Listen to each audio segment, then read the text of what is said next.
Gloire au Seigneur. Bonjour à tous. J'espère que vous me suivez. Si tel est le cas, j'ai besoin de votre feedback. Alléluia. Merci beaucoup. Merci beaucoup, Esther. Merci au groupe de louanges. Merci pour ces moments merveilleux que nous venons d'avoir. Moments qui nous ont permis de nous approcher du trône de la grâce pour louer et adorer notre Seigneur. Nous l'avons chanté. Il est celui qui nous fraye le chemin, même à travers les eaux de plus en plus dangereuses de ce monde. Il est le seul qui puisse déplacer les montagnes qui sont là devant nous.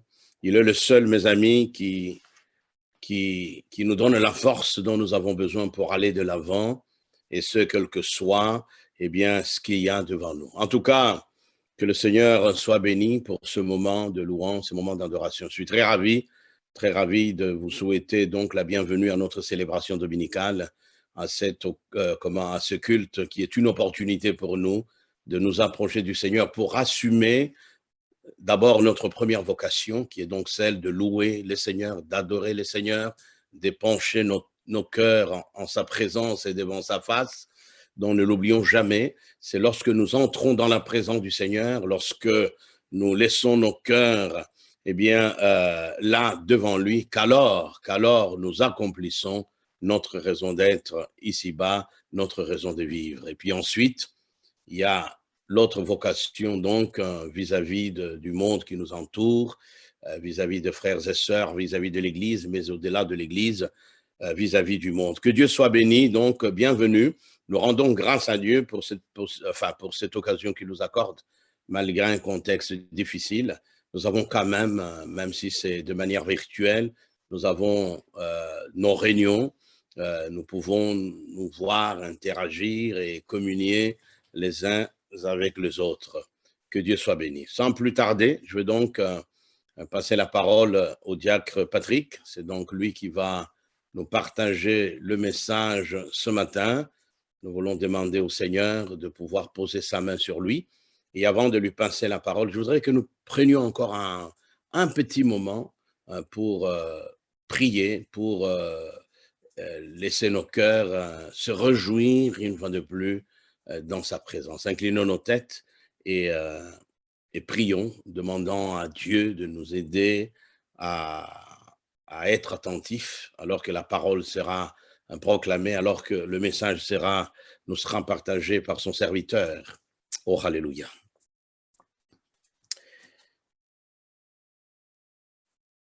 C'est toujours un moment de joie pour nous, Seigneur, de nous tourner vers toi, pour nous approcher de toi et faire approcher de toi nos cœurs. C'est toujours un moment de bonheur pour nous que celui que nous passons avec toi et dans ta présence. Ce matin, tu es présent parmi nous. Où que nous soyons, Seigneur, tu es là. Et c'est par toi, au travers de toi, que nous sommes connectés les uns avec les autres. Merci au Dieu pour tout ce que tu fais, pour nous permettre, Seigneur, de garder des contacts les uns avec les autres, d'avoir au Seigneur une célébration dominicale comme nous en avons. Merci pour tout. Tu as eu, Seigneur, une oreille attentive à toute notre louange, cette adoration qui est montée vers toi comme du parfum de bonne odeur. Tu as été sensible, Seigneur, aux différents besoins que nous t'avons exprimés, car tu es le seul qui puisse nous éclairer face à toutes ces ténèbres qui exercent de plus en plus une pression sur nous, Seigneur. Tu es le seul qui puisse, oh Dieu, nous délivrer des situations difficiles et qui nous dépassent. Tu es le seul qui puisse nous frayer un chemin, même à travers le roc. Tu es le seul qui puisse faire jaillir, Seigneur, de l'eau à partir du granit, à partir du roc. Oui, tu es capable de tout. Tu dis un mot et la chose s'accomplit. Merci pour tout. Nous voulons te tendre une oreille attentive afin que tu nous parles ce matin. Nous voulons manger ta parole. Nous connaissons, Seigneur, tous ces bienfaits en nous. Nous savons que par ta parole, tu nous émondes, tu nous modèles, tu nous façonnes. Par ta parole, tu nous transformes, Seigneur, pour que nous te ressemblions en tout. Par ta parole, ô Dieu, tu nous communiques ton énergie, celle dont nous avons besoin pour poursuivre notre course, pour pouvoir tenir ferme, Seigneur, contre les manœuvres du diable. Par ta parole, ô Dieu, tu nourris notre âme, tu nourris notre esprit. Alors, donne-nous, Seigneur, d'être dans une attente dynamique par rapport à ta parole. Bénis ton serviteur, donne-lui l'onction dont il a besoin, Seigneur, pour communiquer, pour proclamer ta parole avec force, avec conviction. Merci pour tout. Bénis-le et bénis chacun de nous. Au nom de Jésus. Amen. Gloire au Seigneur, bon appétit. Diacre Patrick, tu as la parole. Merci. Merci, pasteur. Merci, pasteur. Merci pour la prière. Merci en tout cas à tous ceux qui nous ont permis de tenir ce culte. À mon tour, je vous remercie également. Merci à notre groupe de louanges et merci au Saint-Esprit pour son assistance maintenant. Merci Seigneur. Pasteur, c'est toujours évidemment, j'allais dire un examen de présenter la parole du Seigneur quand vous êtes là, mais merci pour tout ce que vous nous avez transmis qui nous permet de pouvoir pareillement essayer d'accomplir avec la grâce du Seigneur cette tâche qui est une tâche avec beaucoup de responsabilités et qui n'est pas une tâche à prendre à la légère. Seigneur, permets-moi aussi, Seigneur, de t'exprimer ma crainte et mon tremblement, Seigneur, alors que nous nous tenons ici. Nous voulons, Seigneur, que toi seul tu puisses nous propulser et nous guider, Seigneur. Merci d'attendre toutes les prières. Amen.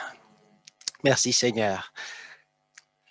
Frères et sœurs, je vous propose que nous puissions revenir un peu sur ce thème de la confrontation des puissances, comme le pasteur l'a dit dans sa prière, la confrontation des puissances au cœur. Et nous sommes là, nous les hommes, au cœur de cette confrontation des puissances.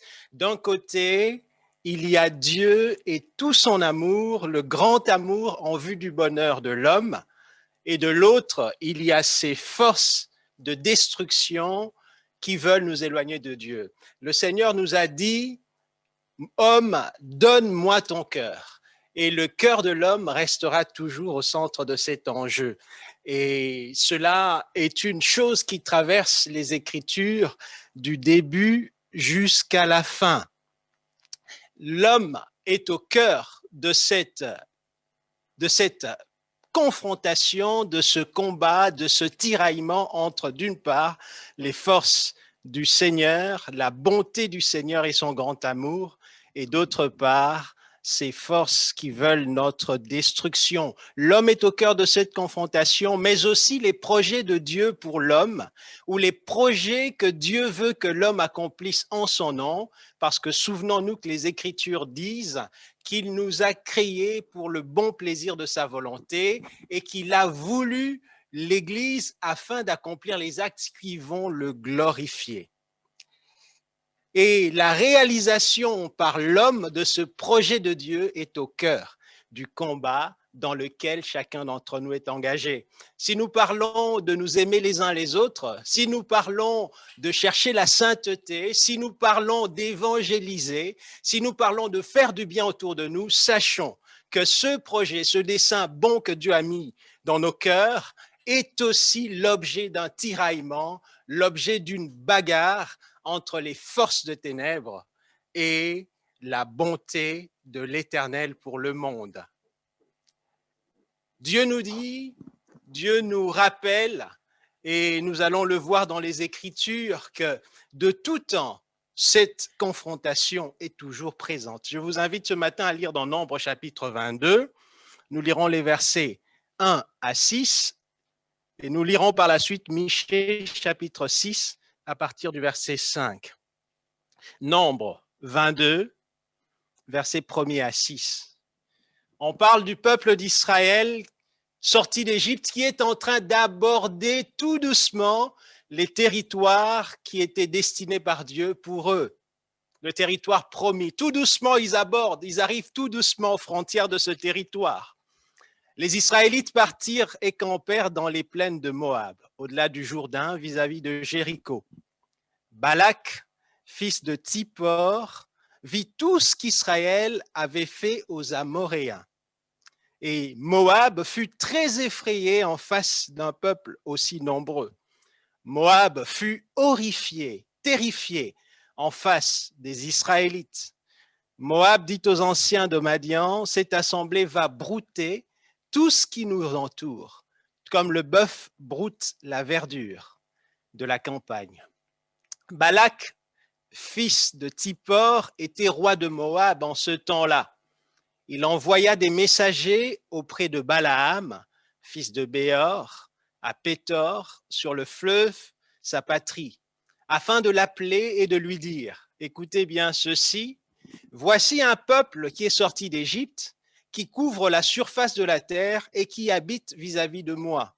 Viens, je te prie, maudis ce peuple, car il est plus puissant que moi. Peut-être ainsi pourrais-je le battre et le chasserai-je du pays, car je sais que celui que tu bénis est béni et que celui que tu maudis sera maudit. J'ai intitulé cette partie « La confrontation des puissances », Balak, une illustration de la pensée de l'ennemi. On voit un homme qui est en train d'appeler un autre homme qui était voyant, qui avait l'habitude d'exercer certaines pratiques qui pouvaient faire que quelqu'un se retrouve maudit, quelqu'un se retrouve altéré par rapport à la qualité de vie qu'il pouvait attendre.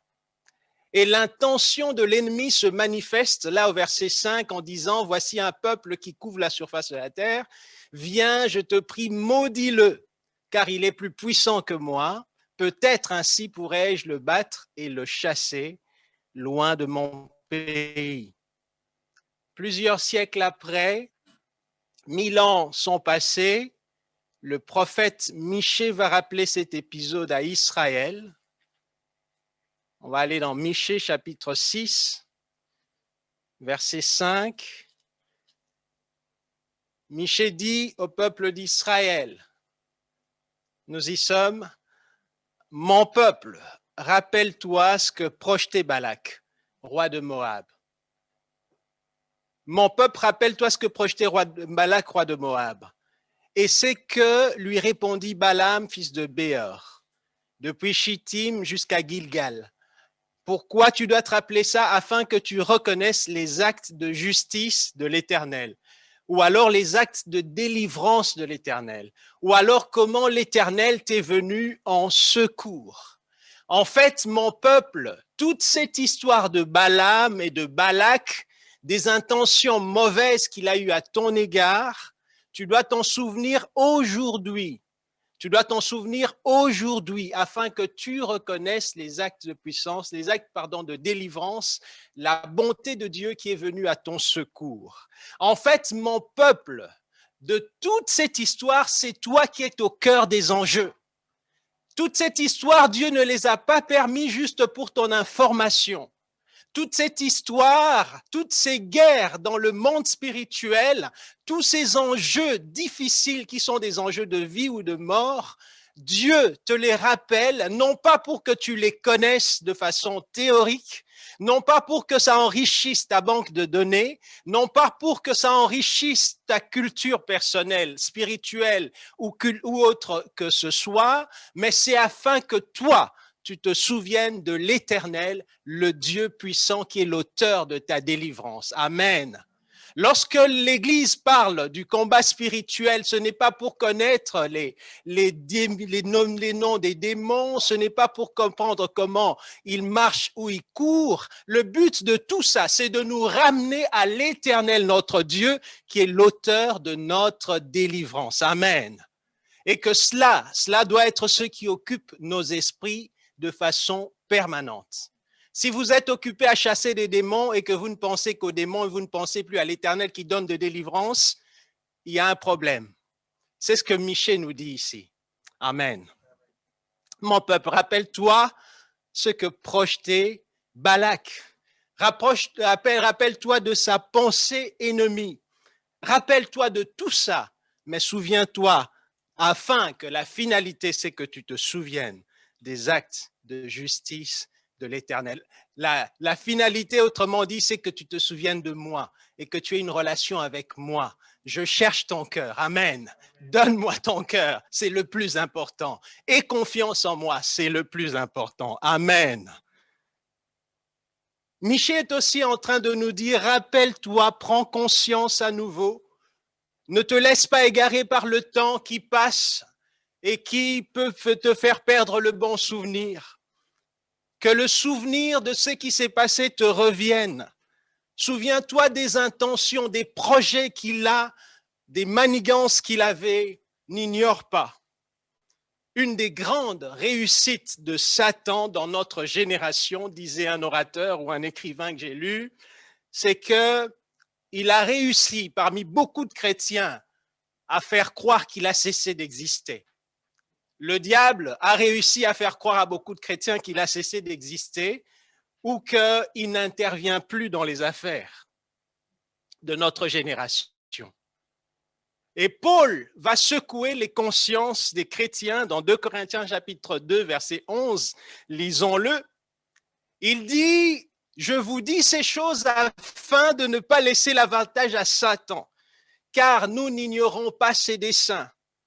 Nous n'ignorons pas ce qu'il veut, c'est notre destruction, c'est de nous prendre ce que Dieu veut pour nous, c'est de nous voler la liberté que Dieu nous accorde, c'est de rendre les gens malheureux comme nous l'avons vu la fois passée, c'est de donner aux gens des conditions de vie qui soient mauvaises, qui soient en deçà de ce que Dieu veut pour eux.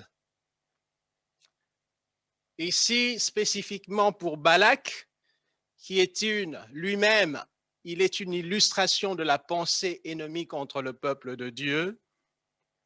Balak, comme Michée est en train de nous dire, avait des projets contre le peuple de Dieu parce qu'il avait ses raisons à lui, et nous allons voir les raisons et les buts de Balaam. Il avait des convictions qui s'expriment dans son discours, et il avait aussi une méthode que nous allons essayer de balayer, toujours en nous disant que nous sommes au cœur de cet enjeu en vue, nous, de pouvoir nous attacher à celui qui nous délivre. La première chose dans les raisons de Balaam, c'est qu'on voit que Balaam et son peuple étaient dans la crainte par rapport à leur propre sécurité. Ils étaient horrifiés en voyant ce peuple qui est en train d'avancer de façon sûre et qui est en train de tout bouleverser sur son terrain. Il fut effrayé en face d'un peuple nombreux, il fut saisi de terreur. Frères et sœurs, une des pensées ennemies dans notre vie qui nous menace, c'est lorsque nous tenons tellement à certaines choses, et si nous voyons ces choses-là être menacées par d'autres, nous pourrions être incités à pouvoir adopter des mauvaises idées à l'encontre d'autres personnes. Les appréhensions liées à son propre sort l'ont poussé à prendre des décisions pour nuire à d'autres. Je ne sais pas si vous me suivez. Donc cet homme Balak craint pour son royaume, il craint pour sa sécurité, et alors dans sa crainte de perdre ce qu'il a, il se met en chasse des autres. Et il arrive fréquemment dans la vie humaine que des personnes se comportent ainsi. À cause de notre sécurité, à cause de choses auxquelles nous tenons, à cause de peut-être des projets que nous avons menés, à cause de certaines choses qui nous paraissent être des richesses, nous puissions nous lever, nous dresser et chercher à nuire à l'autre. Et si ces choses viennent à tenter notre esprit, la Bible nous dit, concernant l'état d'esprit de Satan et de ses projets, Apocalypse 12, verset 12, vous connaissez ce thème, ce verset qui dit « Malheur à la terre et à la mer, car le diable est descendu vers vous, animé d'une grande colère, sachant qu'il a peu de temps. » Ça, c'est l'état d'esprit de l'ennemi qui, sachant qu'il a peu de temps, fait déverser sa colère, fait déverser sa fureur, met tout ce qu'il peut avoir et pouvoir à remobiliser comme moyen pour pouvoir faire le plus grand tort au peuple de Dieu. Et la pensée de Balak, c'est exactement c'est une copie, c'est une imitation de ce qui se passe dans l'esprit de l'ennemi de nos âmes, sachant qu'il a peu de temps, sachant qu'il est menacé, vient avec toute sa fureur, son animosité pour détruire l'homme, pour lui faire le plus grand mal qui soit. Est-ce que vous me suivez? C'est pourquoi, frères et sœurs, quel que soit pour nous qui sommes enfants de Dieu, quelles que soient les menaces qui peuvent peser sur nos vies, quelles que soient les choses qui paraissent nous enlever notre sécurité, frères et sœurs, ne recourons jamais à vouloir faire du tort à un autre, à vouloir déverser sur lui les plus grands malheurs dans le but de sauver notre peau ou de sauver notre position. Dans le langage du football, pour ceux qui aiment le football, on dit que la meilleure défense, c'est l'attaque. Vous connaissez cette expression? La meilleure défense, c'est l'attaque. Et donc, si on veut se mettre à l'abri, il faut marquer le plus de buts dans le camp ennemi. C'est exactement ce que Balak veut faire là. Dans le camp ennemi, marquer le plus de buts pour pouvoir mettre l'ennemi à mal avant que le match ne continue. Excusez-moi. Et donc, et pour cela, il sait qu'il peut recourir à certains moyens et il veut y arriver en disant, si mon ennemi meurt, si mon ennemi périt, alors je pourrai jouir de la paix. Voilà les raisons de Balaam.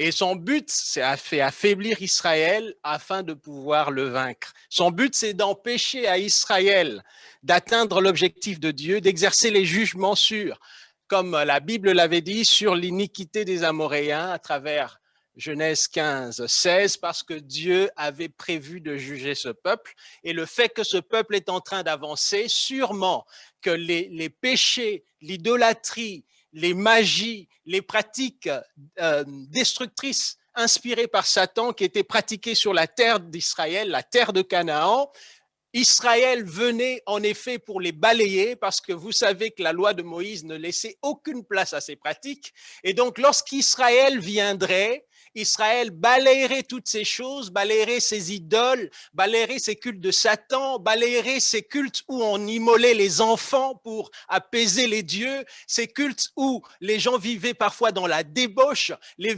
cultes où ces personnes, parfois, il y avait des prostitutions consacrées ou sacrées dans les temples, toutes ces choses mauvaises qui existaient, Israël venant avec la loi de Dieu, Israël venant avec la puissance de Dieu, allait balayer cette terre de toutes ces choses. Et l'ennemi Satan le savait, et donc dans les buts et dans les démarches à travers Balak, inspiré tout droit de celui qui était son maître, c'était empêcher à Israël d'exercer cette sainteté sur cette terre. Frères et sœurs, la Bible nous dit, dans Apocalypse 2, verset 13, que nous connaissons, lorsque le Seigneur Jésus parlait à l'église de Pergame, et d'ailleurs c'est intéressant parce que dans cette parole de Jésus, le Seigneur, le Christ, aborde la question de Balaam et de Balak.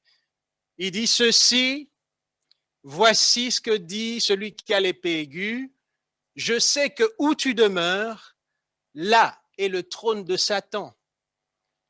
Tu retiens mon nom et tu n'as pas renié ma foi, même au jour où Antipas, mon témoin fidèle, a été mis à mort chez vous, là où demeure Satan. Il arrive dans notre marche en tant qu'enfants de Dieu, comme pour l'église de Pergame, que nous soyons approchés, que nous soyons à proximité du trône de Satan. Ça veut dire des lieux où Satan se sent à l'aise. Vous savez, aucun royaume n'établit jamais son trône sur le champ de bataille. Avez-vous déjà entendu qu'une armée, qu'un pays ou une nation ait établi le trône de son roi au plein milieu de champ de bataille? Jamais. On établit le trône dans l'endroit le plus sécurisé, qu'il est le plus facile de défendre, qu'il est le plus facile de rassurer. Et notre ennemi Satan a des endroits, des lieux où il s'est établi.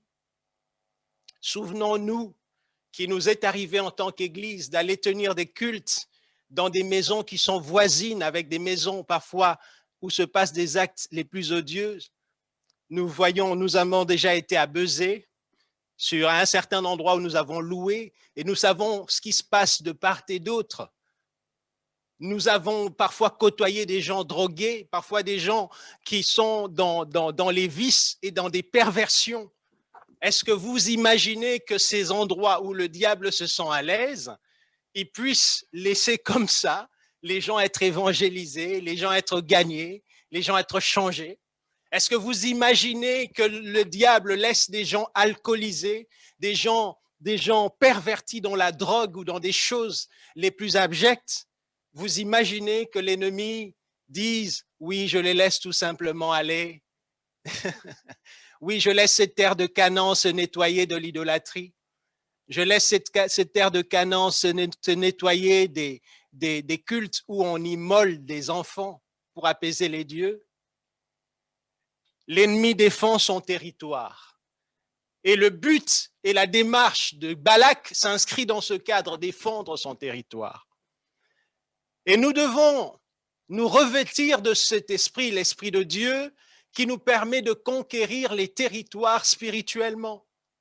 La Bible dit que même au cœur de la persécution, d'ailleurs à travers la persécution, alors que les chrétiens dans les premiers chapitres des Actes étaient chassés parfois de leur maison, la Bible dit que Paul et les siens entraient dans les maisons, ils saisissaient hommes et femmes, les jetaient en prison, alors que les puissances spirituelles gagnaient les espaces physiques en chassant les hommes, mais au contraire spirituellement, les chrétiens gagnaient des territoires en allant évangéliser. Le diacre Philippe est descendu à Samarie, il a prêché l'évangile, des foules ont été touchées, des hommes ont été délivrés des puissances de Satan. La Bible dit que les démons quittaient les gens en poussant des grands cris, des personnes ont été délivrées de leur maladie. Ainsi, le royaume de Dieu s'est étendu. Amen. Parfois, nous sommes à proximité du trône ou du trône de Satan. Et alors, il s'acharne, il développe, il déploie tout ce qu'il peut avoir comme moyen pour pouvoir défendre son territoire. Que ce soit par la mise à mort comme d'Antipas ou par d'autres moyens qui sont des moyens de rendre le chrétien malheureux. La conviction de Balak. La conviction de Balak, c'est le troisième point ou le deuxième point.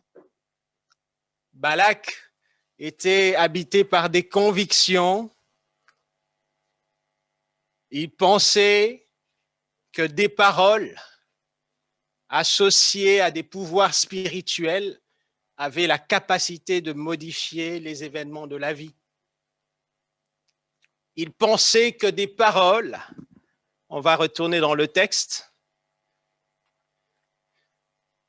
dans Nombre chapitre 22.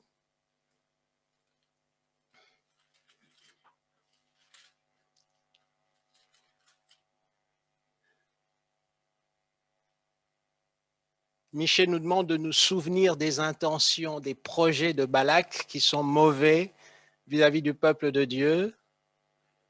Et il nous dit de nous en souvenir et de nous souvenir que le Seigneur nous a délivrés.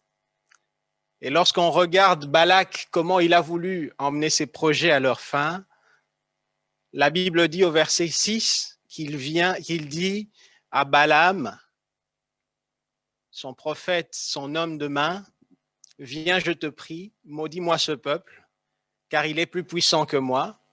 Peut-être ainsi pourrais-je le battre et le chasserai-je. » Balak, croyait que des paroles prononcées avec le concours de pouvoir spirituel, était capable de modifier les événements de la vie.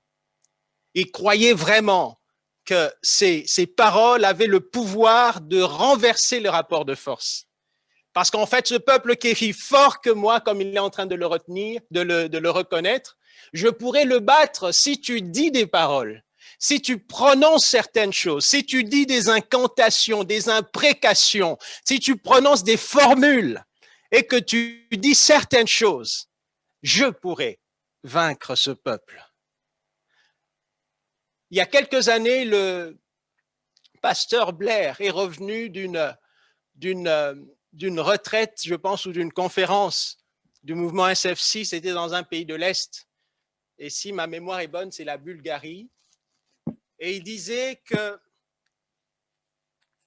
excusez-moi, avant eux, on leur a dit, sur le lieu où vous avez été priés dans les hauteurs de la ville, de la capitale, avant eux, il y a eu un groupe qui est venu prier sur les hauteurs de cette ville.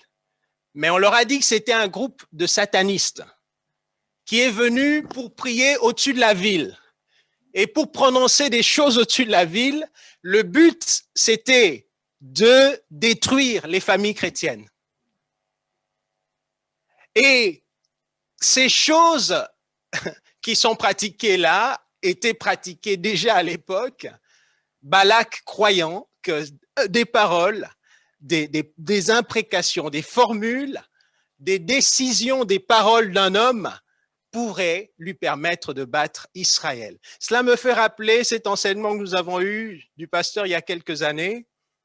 Le Seigneur Jésus a dit, les portes du séjour de mort ne prévaudront point contre l'Église. En fait, il nous a enseigné que les portes étaient ces endroits où se discutaient des grandes décisions. Et les grandes décisions, c'est souvent quoi? C'est souvent des paroles. Et des paroles peuvent être traduites par écrit. Mais ce sont des paroles, ce sont des pensées, ce sont des convictions, ce sont des décisions qui sont prises. Et quelles que soient les paroles qui peuvent être prononcées dans le monde des ténèbres contre nous, contre nos vies, contre notre santé, quelles que soient ces choses mauvaises qui peuvent être pratiquées, Michée nous dit, souviens-toi des actes de délivrance de l'Éternel. Amen. Souviens-toi des actes de délivrance de l'Éternel. Cet homme Balak avait la conviction, il avait la conviction que des paroles pouvaient changer des événements. Il avait la conviction que des choses immatérielles, invisibles, influençaient le matériel. Et oui, comme nous sommes en train de suivre ce culte à la télévision ou sur l'ordinateur ou sur le smartphone, en fait, il y a une série de choses invisibles qui sont autour de nous qui font que ce culte existe. Et dans le monde spirituel, c'est pareil. Ne pensez pas que lorsque les âmes abandonnent le mal et viennent à Jésus-Christ, ce sont simplement des faits intellectuels.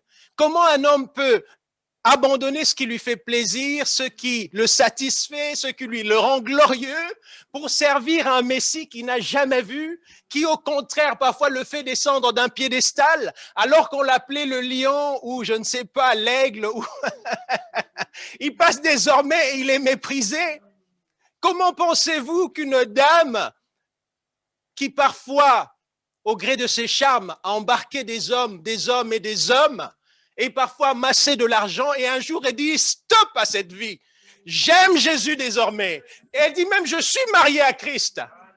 Pensez-vous que de telles choses arrivent simplement par le fait de l'intellect? Comment des hommes dans le 1er siècle ont accepté d'être mis à mort? Parce qu'ils avaient vu, ils avaient connu quelque chose de spirituel et d'invisible qui influençait leur vie physique. Et frères et sœurs, je vais y faire une anticipation pour dire que ce sont les choses immatérielles, spirituelles qui influencent le plus la vie des enfants de Dieu et de leurs relations. Et ça, l'ennemi le sait. Ça, l'ennemi le sait. La méthode par excellence de Balak était donc de maudire, était donc de prononcer des choses dans le monde spirituel. était donc de dire des choses qui allaient faire que matériellement, il puisse avoir la victoire sur le peuple de Dieu. Le premier usage, alors qu'il va dire à son monsieur Balaam de maudire Israël, il utilise le verbe qui apparaît pour la première fois dans la Bible lorsque Dieu parle au serpent après la chute de l'homme. La Bible dit que Dieu maudit le serpent. Il a dit, tu seras maudit entre tous les bétails, le bétail, entre tous les animaux, tu marcheras désormais sur ton ventre et tu mangeras de la poussière de toute ta vie. En fait, cette malédiction veut dire que tu seras déchu d'une position meilleure et tu seras destiné à des difficultés contre lesquelles tu n'étais pas préparé d'avance.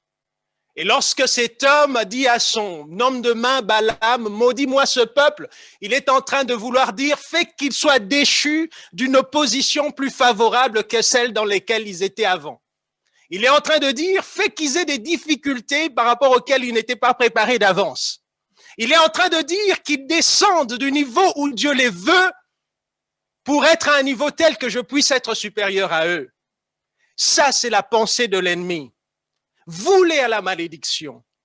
David, face à Goliath, a connu la même chose dans 1 Samuel 17, versets 43-44. La Bible dit que lorsque ce géant l'a vu, il l'a méprisé et la Bible dit qu'il l'a maudit par ses dieux. Il a prononcé des paroles par ses dieux. Il a fait des prières à ses dieux afin que David soit diminué, parce que le terme maudit dans ce contexte-là peut être aussi traduit par diminué dans le contexte de 1 Samuel. Que David soit diminué, qu'il soit méprisé, qu'il soit plus bas, qu'il soit d'un niveau inférieur à ce qu'il pourrait prétendre. Et David, avec beaucoup de lucidité, peut-être se souvenait-il de l'épisode de Nombre chapitre 22, David, avec beaucoup de clairvoyance, dans ce combat, il sait que ce combat n'était pas un combat d'hommes, mais c'était un combat de l'héritage des enfants d'Israël, des promesses faites à Abraham, du fait que Dieu voulait la sanctification de cette terre qu'il regardait. La Bible dit que Dieu avait constamment ses yeux sur cette terre, la terre d'Israël. David dira aux Philistins, tu marches contre moi avec l'épée, la lance et le javelot, et moi je marche contre toi au nom de l'Éternel des armées. Amen. Du Dieu des troupes d'Israël que tu as mis au défi ou que tu as insulté. Aujourd'hui, l'Éternel te livrera entre mes mains. Amen. Parce que pour David, cette histoire n'allait pas se conclure par la force des hommes, mais par celle du Dieu puissant qui est le Dieu de tous. Amen. Parce que pour David, cette histoire qui est en train de se dérouler dans cette vallée, qui est une histoire physique, avait au fait des conclusions et la fin allait être déterminée par ce qui est spirituel. Amen. Excusez-moi.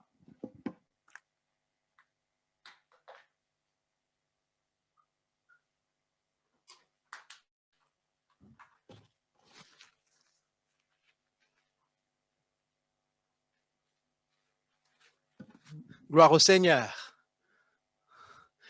Est-ce que vous êtes toujours avec moi? Merci Seigneur. Vous pouvez lever un peu le bras comme ça. Gloire au Seigneur. Oui, pour David, je viens contre toi au nom du Dieu d'Israël que tu as insulté. Pour David, je te livrerai. Aujourd'hui, l'Éternel te livre entre mes mains parce que le combat appartient à l'Éternel. Amen.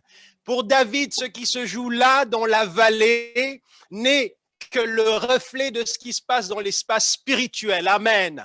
Il en est de même qu'au jour où Josué combattit contre Amalek, alors que Moïse levait les bras sur les hauteurs, soutenu par Aaron et Our. Amen. Ce qui se passe spirituellement a de l'influence sur le terrain physique.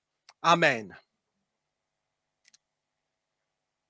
Oui, la conviction de Balak du fait que les mots invisibles, par des puissances invisibles, pouvaient influencer la vie physique, cette conviction était basée sur une réalité, mais celui qui détermine cette réalité, c'est l'Éternel, dont Michée nous dit, souviens-toi de l'Éternel. Amen. L'issue du combat appartient au Seigneur. Amen. Quelles que soient les circonstances. La méthode de Balak et de Balaam, c'est le point suivant. On a parlé des enchantements, des incantations, de la magie, des pratiques occultes. C'était sa méthode par excellence. Nombre 24, verset 1er le dit, nous dit que c'était par ces enchantements-là qu'ils allaient arriver à leur fin, qu'ils pensaient arriver à leur fin. Mais la suite de l'histoire, nous n'avons pas le temps de le lire, mais lisez, je vous inviterai à lire toute l'histoire à partir du verset 22, du chapitre 22 au chapitre 24. La suite de l'histoire montre que la méthode de Balaam et de Balak comprenait et ses malédictions, ses prières occultes, mais aussi le contournement. Deuxième aspect de la méthode, les contournements. Au fait, on va lire juste une partie. La Bible nous enseigne au chapitre 22, verset 41, que Balak avait emmené Balaam, son homme de main, à un endroit précis d'où il a vu une partie d'Israël. Et là, il a prononcé ses malédictions. Et puis, il l'emmène à un deuxième endroit nommé Tsophine, nombre 23, verset 13. Et il dit, viens donc avec moi dans un autre lieu, d'où tu verras le peuple. Tu n'en verras qu'une partie, tu n'en verras pas la totalité. Et de là, maudis-le-moi. Et il pensait qu'en se déplaçant à un autre endroit, il trouverait des circonstances plus favorables pour pouvoir maudire ce peuple. Et puis, ça n'a pas marché, il l'a emmené au troisième endroit, au sommet du Péor. Il lui dit, viens donc, je te mènerai dans un autre lieu. Écoutez bien, peut-être que Dieu trouvera bon que de là, tu me maudisses ce peuple. Et il est en train de procéder par contournement. Il est en train de se dire, je vais tenter ici. Si ça ne marche pas, je vais tenter là. Il est en train de nous rappeler ce que Pierre nous dit dans 1 Pierre chapitre 5, verset 8 à 9. Faisons attention, soyez sobres, faites attention, restez vigilants, souvenez-vous, veillez donc. Ne soyez pas dans l'état des personnes qui ont bu et dont les sens sont émoussés.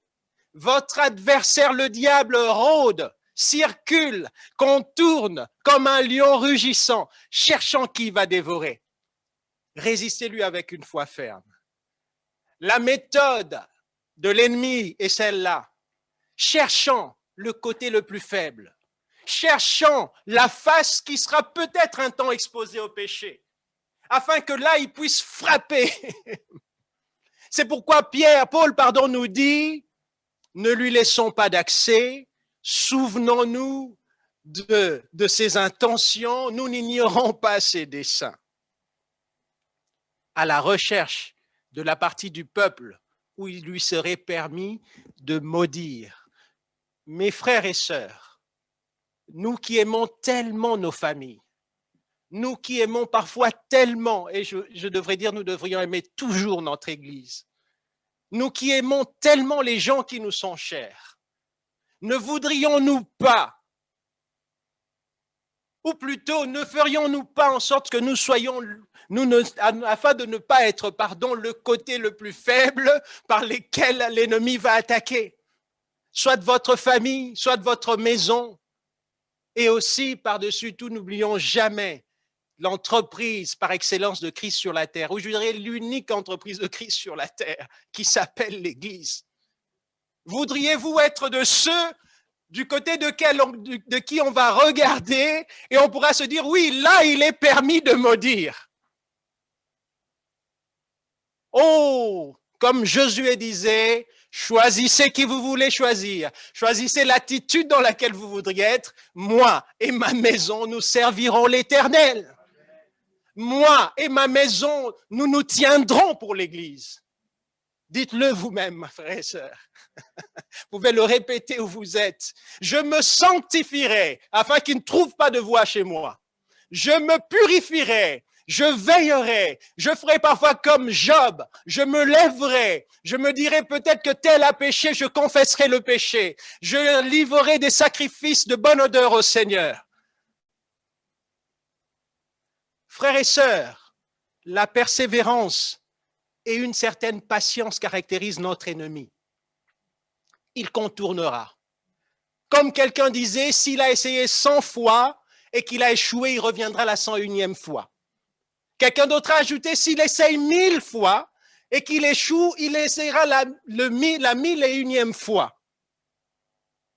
Le Maître nous-mêmes nous l'a enseigné par sa vie. Luc 4 verset 13 nous dit qu'après avoir tenté le Maître, le diable s'éloigna pour lui pour un peu de temps, cherchant une circonstance favorable.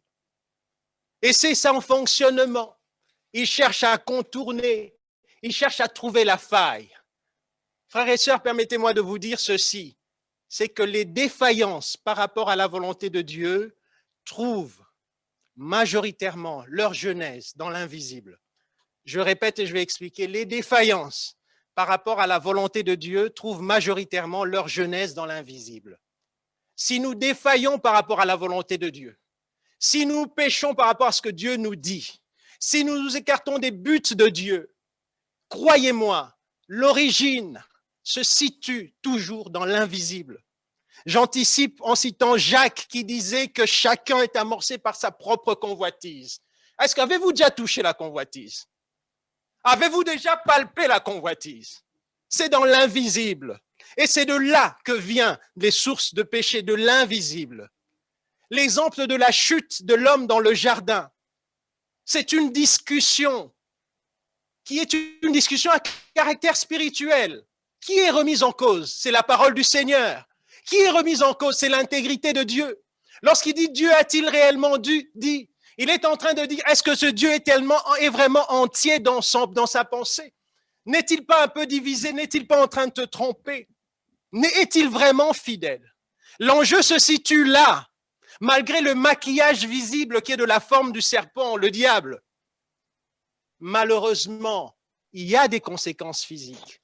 L'homme pêche, la mort s'installe parce que le fruit est mangé, parce que la désobéissance a eu lieu. Et toute la déchéance, toutes les misères, toutes les souffrances, tous les malheurs que nous voyons désormais sur la terre sont liés, sont les conséquences de cet événement. Ou, sur le plan immatériel, quelqu'un a pensé, pouvez-vous toucher le fait de connaître le bien ou du mal? L'invisible a influencé le visible. Les défaillances par rapport à la volonté de Dieu, mon frère, ma sœur, dans votre vie, viendront de l'invisible, trouveront leur genèse dans l'invisible. Galates, Paul disait aux Galates, Galates 3:1, ô Galates insensés, qui vous a ensorcelé, qui vous a envoûté, qui vous a pris quelque chose sur le plan spirituel, qui a été touché quelque chose là dans l'invisible pour vous influencer. Et la conséquence que vous voulez l'appliquer sur vos corps. Et là, il était question de la circoncision. Et d'autres pratiques judaïques qui n'apportaient rien. C'est une parenthèse. Ô Galates insensés, qui vous a ensorcelé? Qui vous a envoûté? Qui vous a perverti? Qui a changé votre état d'esprit? Après l'échec des malédictions, l'ennemi contournera pour trouver la faille. Il tournera autour de vous. Et s'il n'y arrive pas, il appliquera son ultime stratégie, et ce fut le cas de Balak et Balaam pour Israël, Nombre 31, verset 16. Et là aussi, Moïse est en train de nous faire un rappel. Il est en train de dire à Israël, là aussi, souviens-toi que ses intentions n'ont pas changé depuis le jardin d'Éden. Souviens-toi que Balaam et Balak ont littéralement engagé des femmes qui ont entraîné les Israélites à l'infidélité envers l'Éternel dans l'affaire de Péor. Et alors éclata la plaie dans la communauté d'Israël. Souviens-toi, frères et sœurs, cela me permet d'ouvrir cette parenthèse, frères et sœurs, souvenez-vous des intentions, souvenez-vous des projets de l'ennemi qui furent traduites dans la vie et dans l'exercice d'autorité de Balak. Souvenez-vous de ces projets.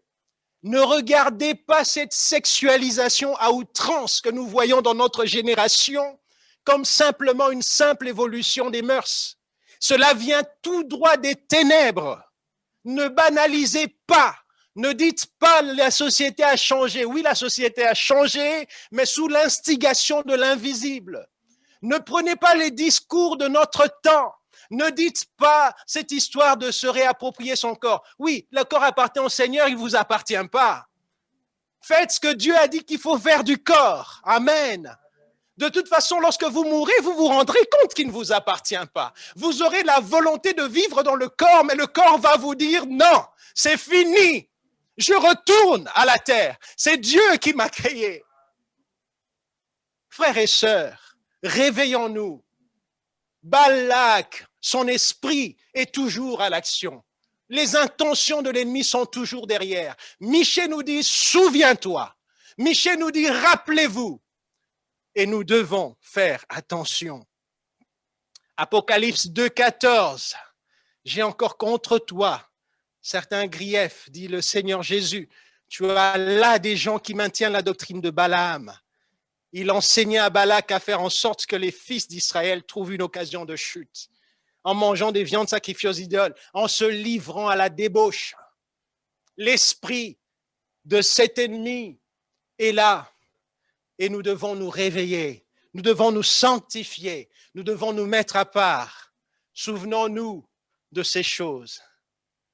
Souvenons-nous que la conséquence, lorsqu'Israël a désobéi, parce qu'en fait Balaam et Balak ont poussé Israël lui-même à se détacher de la volonté de Dieu. Ils ont poussé Israël à être entraîné dans l'infidélité. Conséquence, nombre 25, verset 9, 24 000 personnes périrent. Probablement que si Balak se dressait contre Israël, il n'y aurait pas 24 000 morts. Mais rien que parce que le péché est entré parmi Israël, parce qu'eux-mêmes ont péché, ont désobéi, 24 000 sont tombés. Pas de l'épée de Balak, mais du fait qu'ils ont été poussés à se détourner du Seigneur. L'ennemi sait que le jour où tu choisis de désobéir volontairement, oh, c'est le jour de fête. Il t'a eu. Et ce fut le pari qu'il faisait à Dieu contre Job. Tu l'as béni parce qu'il a de la famille. Tu l'as béni parce qu'il a des richesses. Tu l'as béni parce qu'il a de la bonne santé. Touche seulement, tu verras s'il va te maudire en face. Il va te maudire en face. Et il a échoué parce que ce cœur se souvenait de l'Éternel. Et ce cœur dira, mon Rédempteur est vivant. Les actes de justice de l'Éternel. Oui, nous sommes dans un monde où notre jeunesse a été fascinée par les justiciers. Le justicier par excellence, l'Éternel des armées, qui délivre son peuple. Alléluia. Dieu nous appelle à nous souvenir. Souviens-toi, mon peuple, rappelle-toi ce que projetait Balak et Balaam de Sittim à Gilgal. Ils ont été à un endroit, ils ont continué, ils l'ont fait pendant un temps. Souviens-toi afin que tu reconnaisses les actes de justice de l'Éternel. Amen. Et les objets de rappel sont ceux-là. Les mauvaises intentions, tenez-les toujours à l'œil. Mais souvenez-vous, revenez au Seigneur. C'est lui qui délivre. Quelqu'un est-il opprimé par des puissances de ténèbres? Venez au Seigneur, il vous délivrera. Je vais déjà raconter le témoignage de ma propre maman avant de donner son cœur au Seigneur. Elle qui était fille de Baptiste, grandie dans les chorales, etc., qui était quasi toutes les nuits oppressée par des puissances dans son lit. Elle dormait et on venait l'étrangler. C'était répétitif toutes les nuits quasi. Un beau jour, le Seigneur est entré dans sa grâce. Le Seigneur a permis que nous invitâmes, en tout cas en particulier, j'ai invité un frère, un pasteur qui est maintenant auprès du Seigneur, qui était un ami, un compagnon de notre pasteur aussi, le pasteur Kioni. Il est venu à la maison. Il a simplement présenté l'évangile de Jésus. Il a simplement donné à maman le fait de dire, tu peux donner simplement ton cœur au Seigneur. Il a fait une prière simple. Maman a donné son cœur au Seigneur. Et quelque temps, elle me dit, depuis ce jour-là, plus rien, plus ces choses libérées par la grâce du Seigneur. Amen. Les actes de délivrance de l'Éternel. Et Dieu montrera sa délivrance. Il changera même les proclamations mauvaises de l'ennemi en bénédiction. Nombre chapitre 23, versets 7 à 8, on ne lira pas tout. Balaam, qui était chargé de maudire Israël, dira, il prononcera même, je dirais, la bénédiction, la délivrance de l'Éternel en disant, comment vouerai-je à la malédiction celui que Dieu n'a pas maudit? Comment je répandrai la fureur, la colère, quand le Seigneur n'est pas en fureur? Et il dira encore, Nombre 23, verset 23, l'enchantement, la magie ne peut rien contre Jacob, ni la divination contre Israël. Alléluia.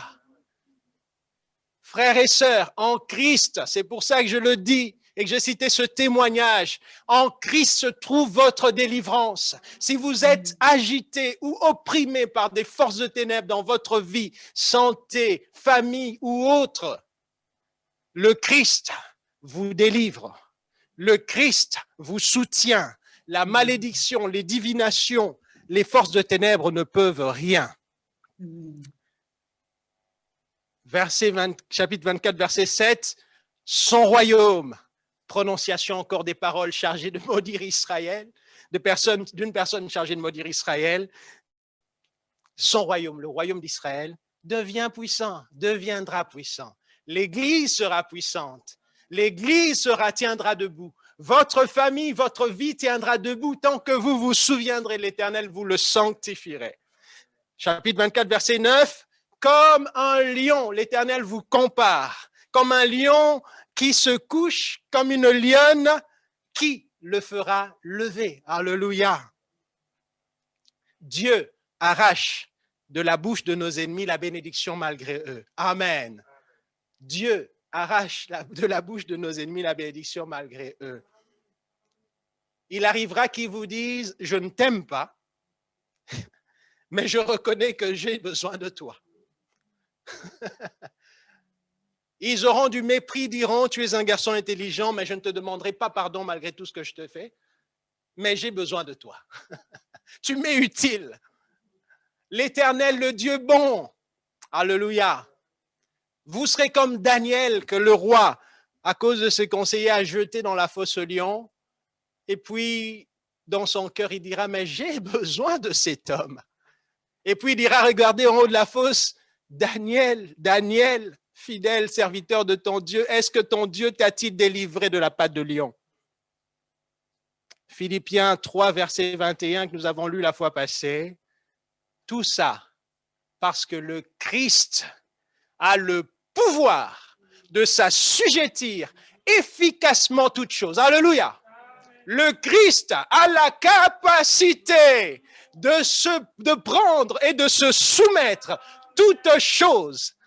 Il a le pouvoir efficace. C'est pourquoi, ô mon peuple, Michée chapitre 6, verset 5, souviens-toi, rappelle-toi, oui, de ses intentions, mais aussi et surtout ce que Dieu a voulu t'enseigner. Il a la capacité de te délivrer. Il a la capacité d'opérer des miracles. Alléluia. Oh, et le Nouveau Testament nous donne les précisions ultimes sur ces choses spirituelles, parce que tout a été accompli en Christ. Colossiens chapitre 2, versets 14 à 15.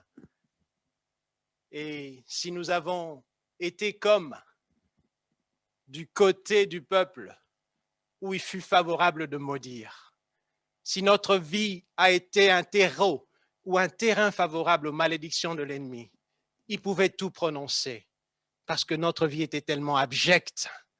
Écoutez ce que dit la bonne nouvelle. Le Christ a effacé l'acte dont les ordonnances nous condamnaient et qui subsistait contre nous. Il l'a détruit en le clouant à la croix. Il a dépouillé les dominations, les autorités et les a livrées publiquement en spectacle en triomphant d'elles par la croix.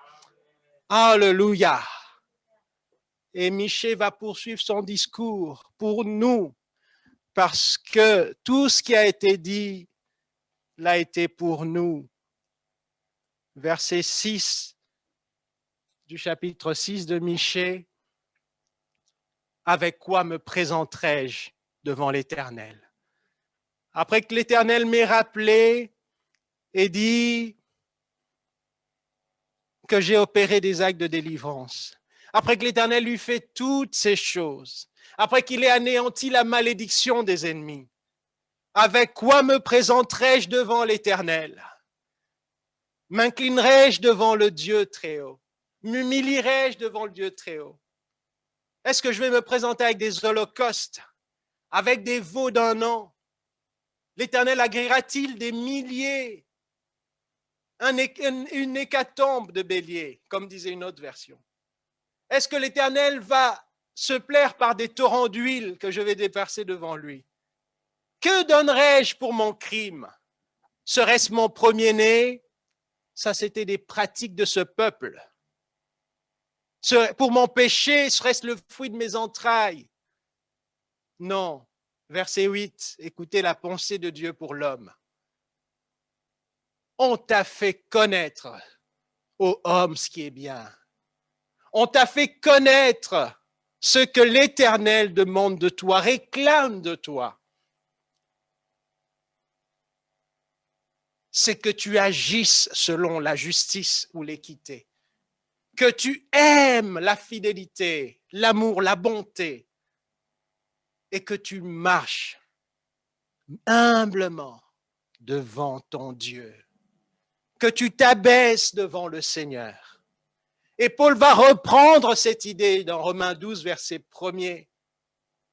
Je vous exhorte donc, frères, par les compassions de Dieu, vous d'Israël, mais vous de l'Église, c'est ce que et je vous exhorte par les compassions de Dieu à offrir vos corps comme un sacrifice vivant, saint et agréable à Dieu, ce qui sera de votre part un culte raisonnable. Amen. Quelqu'un veut-il vivre dans la victoire? Je dis oui, Seigneur, je veux vivre dans la victoire. Le Seigneur te dit, on t'a fait connaître ce qu'il faut. Le temps est là, le temps de nous rapprocher du Seigneur. Je viens au Seigneur. Je viens au Seigneur. Et c'est auprès de lui que se trouve ma délivrance. Et je dis, merci Seigneur. Amen. Nous allons remercier tous ensemble le Seigneur.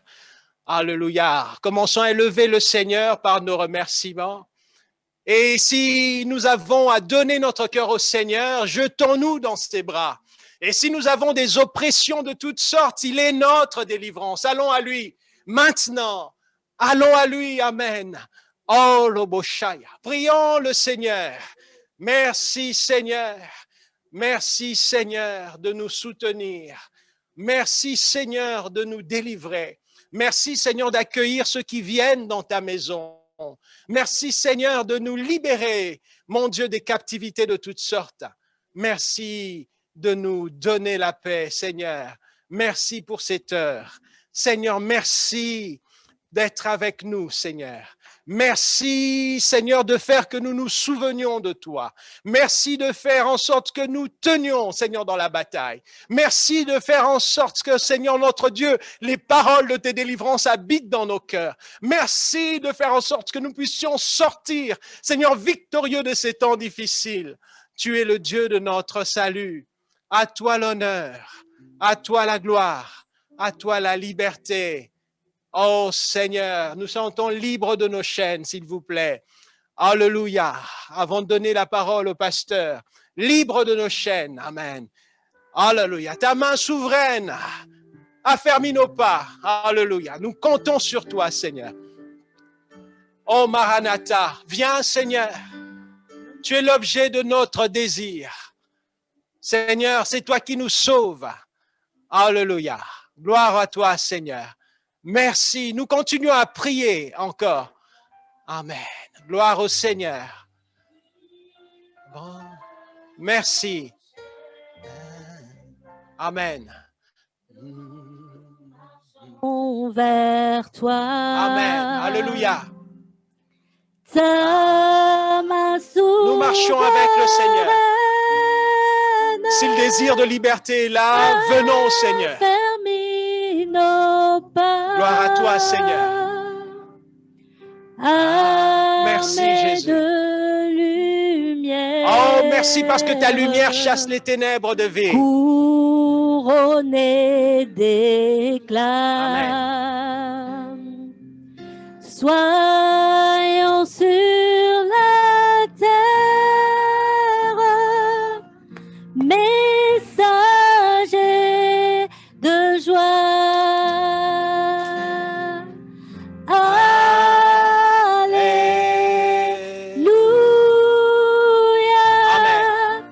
Que ton règne vienne sur nos vies. Domine, Seigneur. Alléluia. Maranatha.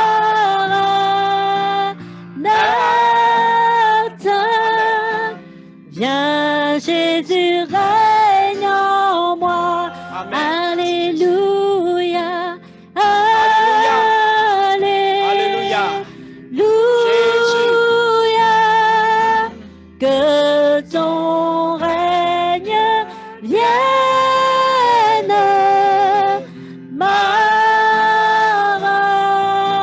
Merci, Jésus.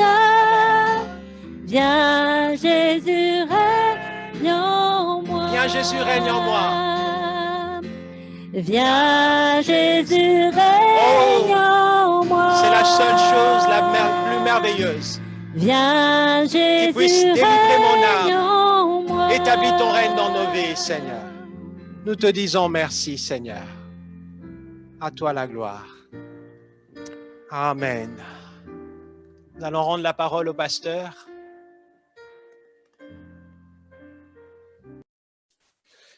Gloire au Seigneur. Oh, alléluia. Gloire à Dieu. Merci beaucoup en tout cas, Diacre Patrick, pour ce message merveilleux. Nous ne devons jamais oublier que nous sommes engagés dans un combat dont l'enjeu est le salut de nos âmes, notre éternité. Et la seule manière de demeurer dans la victoire, eh bien, c'est de rester attaché absolument à Christ. La seule manière d'être à l'abri de la malédiction, quelle que soit son origine, eh bien, c'est de demeurer en Christ, car personne ne peut maudire ce que Dieu a béni. Et en Jésus-Christ, la Bible formelle, nous avons été bénis de toute bénédiction dans les lieux célestes.